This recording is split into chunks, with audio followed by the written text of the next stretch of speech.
frequency spectrum is a resource, just like water or oil. It is used in Turks and Caicos to carry radio signals from organizations such as wireless ISPs, television, paging, mobile telecommunications, maritime mobile, aeronautical radio, amateur radio, ship station, AM and FM radio broadcasting. The radio spectrum is the portion of the electromagnetic spectrum that carries radio waves between 9 kHz and 3000 GHz. Data or voice that is carried by radio is modulated to a higher frequency known as a carrier frequency. Different carrier frequencies must be used for different data and voice channels so that they do not interfere with each other and can be uniquely selected by the receiver.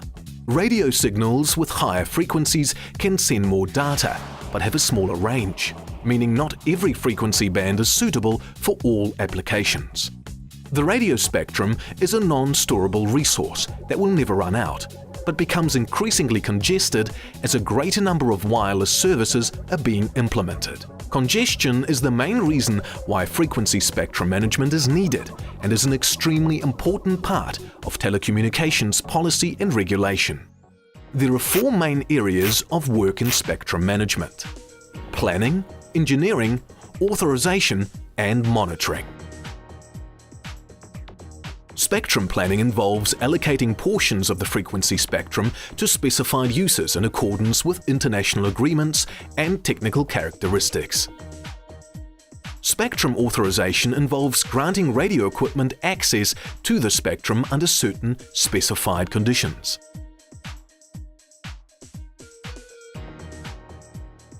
Spectrum engineering involves developing electromagnetic compatibility standards for radio equipment.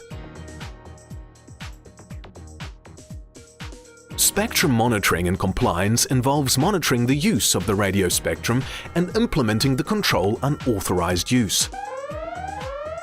Assigning spectrum is not an easy task.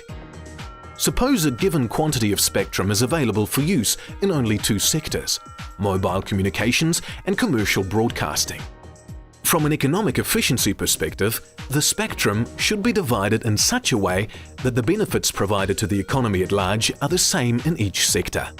Market-based approaches such as auctions and spectrum trading are viewed as superior ways of achieving economic efficiency in spectrum assignment. From a technical perspective, occupancy and data rates primarily determine how efficiently assigned frequencies are being allocated to users. In practice, though, some uses are crucial, but only occasionally, for example, police communication. By the same token, a highly efficient data rate may carry information of very little value. The regulator will therefore have to face the challenge of balancing the conflicting needs of the community from both an economic and a technical perspective. Internationally, the ITU's radio sector, the ITUR, is responsible for the governance of global spectrum use. The mission of the ITUR sector is to ensure rational, equitable, efficient and economic use of the radio frequency spectrum by all radio communication services, including those using satellite orbits. The ITU is a specialized agency of the United Nations, but is not a global authority since the international rules are written by the member states of the ITU. Nationally, regulators have historically assigned frequencies by issuing licenses to specific users for specific purposes, referred to as the administrative approach. The result is a definition of how spectrum is used, and with good planning, how interference amongst users can be controlled. In the last 10 years, with more and more demand being placed on the spectrum, the disadvantage of this approach has been highlighted. Potential users of new technologies can make proposals for revised spectrum allocation, but without the allocation being made, matters cannot progress further.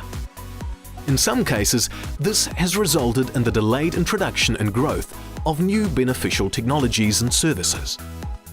It requires a level of knowledge and foresight on the part of the spectrum regulator, which is often more assumed than real. It is becoming increasingly important to find a balance between an interference-free spectrum and the flexibility to allow improvements in cost, services, and technologies. One of the most important features of the work performed by a spectrum regulator is transparency. The public and all stakeholders should understand the functions of the regulator and the organization and should find the regulator's processes both predictable and fair. Spectrum resource planning ensures the efficient and effective use of the spectrum resource. Long-range strategic planning of between 10 to 20 years is required to foresee spectrum requirements far into the future. Medium-term planning of between 5 to 10 years is needed to determine what changes should be made to existing spectrum policies to meet the changing needs of users and technology that have already been identified.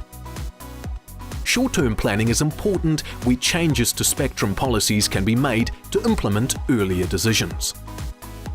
Monitoring new technologies, communicating with vendors, and noting their spectrum requirement is essential for medium-term planning. A national frequency allocation table is used to allocate frequencies. One of the biggest planning challenges facing spectrum regulators is the reallocation of spectrum, known as refarming. The need for refarming can arise because the international table of frequency allocations may have changed, and the national table of frequency allocations must be realigned to remain consistent with it. The demand for a radio service may not have developed as expected. New technologies are made available that use less spectrum, allowing spectrum to be freed up. From an economical perspective, refarming must be paid for. One approach is to require the user to absorb the cost. Another approach is to require the beneficiaries of the change to pay the incumbent user. A third approach is for the regulator to establish a refarming fund from tax or license charges. There are two technical standards which describe how spectrum is used: spectrum use standards and radio equipment standards. Spectrum use standards state the minimal technical requirements for the efficient use of a specified frequency band or bands. Radio equipment standards state, among other factors, the limits on how certain radio equipment can interfere with other equipment in either shared or adjacent frequency assignments. As a result, radio equipment standards and certification processes for specific types of equipment are the same for all manufacturers and importers, ensuring consistent quality for consumers. Smaller nations routinely adopt radio communication equipment standards developed by other standards organizations, which is a cost-effective manner of designing a set of standards. Authorization is the process by which users gain access to the spectrum resource. This may involve assigning specific frequencies to users, allotting certain frequency bands to specific users, or it may mean simply authorizing the use of specific equipment or categories of equipment. Allocations are entries in a table of frequency allocations which sets out the use of a given frequency band for use by one or more radio communication services. An allocation then is a distribution of frequencies to radio services. An allotment, then, is a distribution of frequencies to geographical areas. Allocations are made on a primary or on a secondary basis. Stations of a secondary service cannot cause harmful interference to stations of primary services. Stations of a secondary service cannot claim protection from harmful interference from stations of a primary service. Stations of a secondary service can, however, claim protection from stations of the same or other secondary service. In Turks and Caicos, any service that requires the establishment of a telecommunications network and which provides public or private telecommunications services with or without compensation to the public requires service provider license. In addition, any person wishing to establish and operate or use a radio communications apparatus must have a spectrum or radio communications license. For a service provider license, an official letter should be addressed to the chairman of the commission, describing the type of network and/or services to be operated and installed within Turks and Caicos. Applications should be completed in the prescribed format. An applicant must demonstrate that they are legally authorized to conduct business in Turks and Caicos. and must submit the relevant documentation to illustrate that they have satisfied the belonger control requirements, in which the business is controlled by belongers with no less than 51% shares. However, the Minister of Telecommunications can exempt the belonger control requirement. Applicants shall satisfy TCITC that it has the technical capacity to operate the service. If there is no excess demand for spectrum licenses, the method chosen might be first come, first served, a reserved basis for certain uses or users in a form of a so-called beauty contest where the applicant that offers the greatest number of benefits wins. The license is only issued once the fee has been paid. The technological restrictions in the license are normally defined in terms of the location, power and geographic coverage of the specified apparatus and are in place to avoid interference with other users. Any departure by the licensee from these conditions is a breach of the license. Monitoring and compliance activities are needed to ensure that users comply with both the license conditions and technical standards. Spectrum monitoring improves spectrum efficiency by determining actual frequency usage and occupancy and assesses the availability of spectrum for future users. Spectrum monitoring also ensures compliance with licenses and provides a resolution of interference problems for existing and potential users. One radio communication system is more spectrum efficient than another if it conveys the desired information using less of the spectrum resource. Spectrum efficiency also involves the arrangements of communication systems within the spectrum resource.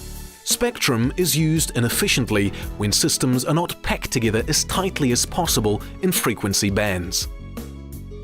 A radio system is said to use spectrum resources when it denies other systems the use of those resources. Key considerations in the design of spectrum monitoring systems include types of equipment, speed and sophistication of data capture and processing, degree of integration with software tools for analysis and comparison with other license and type approval data. Other considerations include proximity to active airspace, staff skills, and mobile versus fixed locations. State-of-the-art spectrum monitoring equipment is highly integrated. Integration typically involves the use of graphical user interface-based spectrum management tools and systems which are specifically designed to operate multiple electronic components simultaneously and remotely over data protocols such as TCP/IP. These devices can be located at existing government sites and facilities on the outskirts of population centers.